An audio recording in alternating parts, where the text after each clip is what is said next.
عزیز، ما از طرف شاه دوشمشیره از این پل همونطور گذشتیم و از راه جوی شیر میخواییم بریم به طرف ده افغانان شهر کابل دیگه.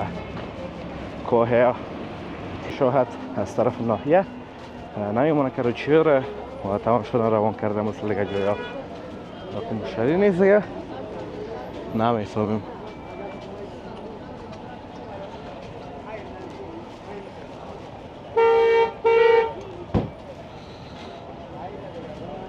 و ترکوری زیادتر البته در این طرف هست. میبینین گلپی های متو سفید و تازه سلام جیب تو. سلام و درود نثار همه شما عزیزان. انشالله که خوب و صحتمند باشین و زندگیتان به خوبی خوشی و آرامی سپری شود. دوستان نهایت گرامی و عزیز، ما از طرف شاه دوشمشیره از این پل همونطور گذشتیم و از راه جوی شیر میخواییم بریم به طرف ده افغانان شهر کابل دیگه. کوه تلویزیون یا کوه آسمایی یا کوه آنتن در تصویر میبینین. هر سه نام البته از این کوه هست. کاربارم دوستان عزیز این طرف خوبم تو جریان داره به شکل بسیار اساسش دیگه. سرکا خام است. بریم نکشه طرف بازار ده افغانان شهر کابل. کباب میبینین دیگه دوستان عزیز که کباب، جگر کباب، هر چی که بگین کبابش هست.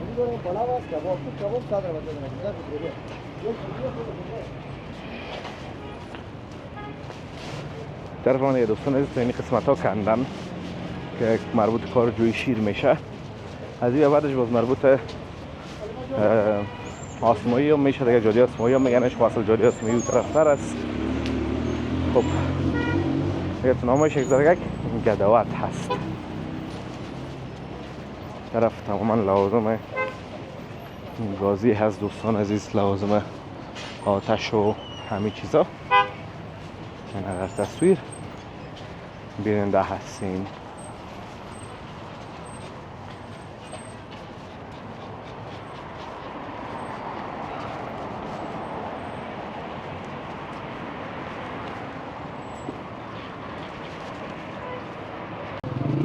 خب دوستان عزیز همچون سلو با پیش میریم به طرف کتاب فروش های جوی شیر است. یک بخشکش یک مارکتکش البته کتاب فروش های جوی شیر خب خراب شد. زیادترش رفتن غرفه های در طرف سینما پامیر شهر کابل. میتونین اگه بعض وقتا کتاب میخرین چیز فرمایش میتین همون طرف ها برین.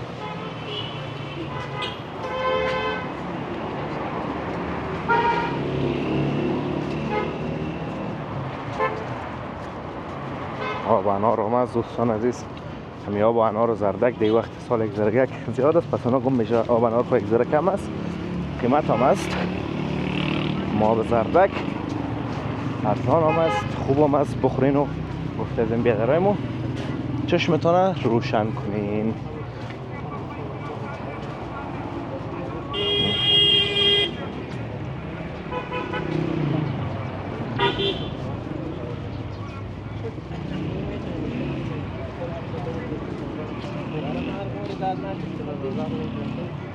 دیگه طرف دوباره دوستان عزیز باز فروشی از بازار ده افغانان از یک ذره بیشتر شروع میشه.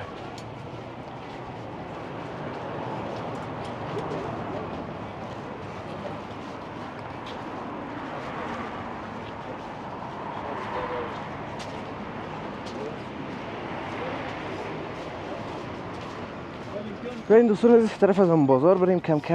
این طرف خوب قدر چیزی نیست و چیزی دنی هم نیست. باز جای پیدا شوی طرف میبینین که همش بند است و جای رفتن با اون طرف سرک نیست.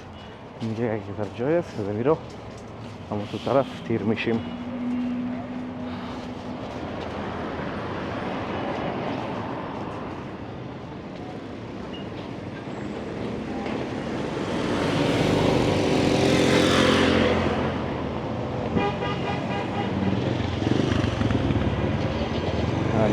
کشتر است دوستان. کشتر هم در تصویر می‌بینیم.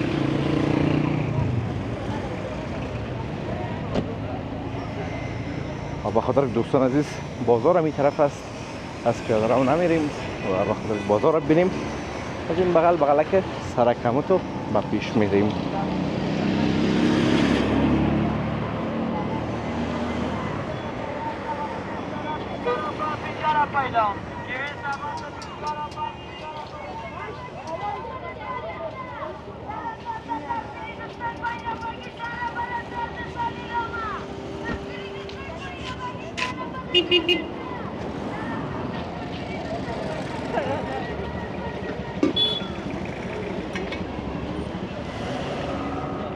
کیوی هم دوستان عزیز این وقتا زیاد شده، این وقتش است.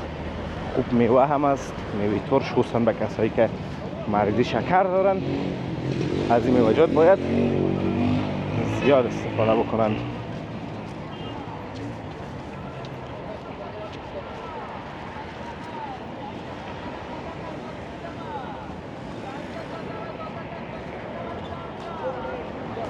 ترکاری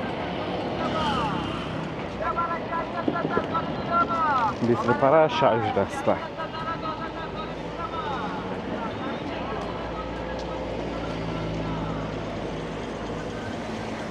بازار از اینجا دوستان عزیز مثل قدیم تو شروع شوق نداره. اگر ویدیو قدیمی دیده باشین بازارش بسیار پر جمع جوش بود، یا شاید از طرف ناحیه نمیمونه که رو چیاره و تمام شدن روان کرده مثل دیگه جایا، لیکن مشتری نیست دیگه نمی‌حسابیم.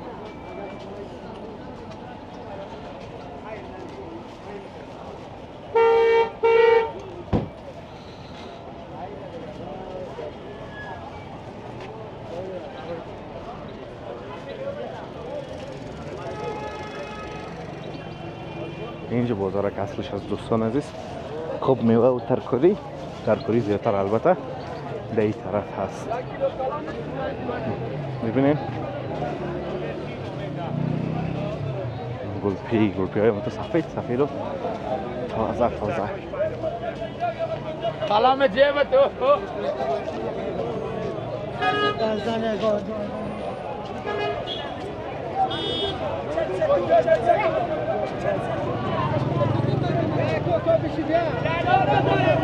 کلاو پاچه هم دوستان عزیز در این بخشا اینا زیاد است و بیادر چقدر یک چیز زد در پیش گوش شما. همین فکر من پرده گوش شما خفید. خب دوستان عزیز این هم از ویدیوی امروز و از افغانان شهر کابل.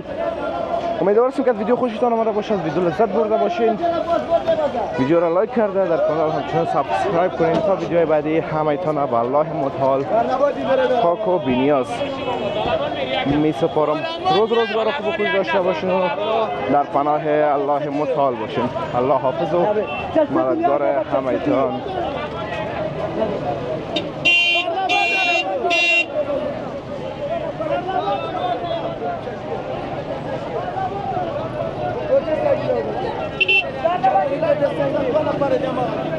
Just the back.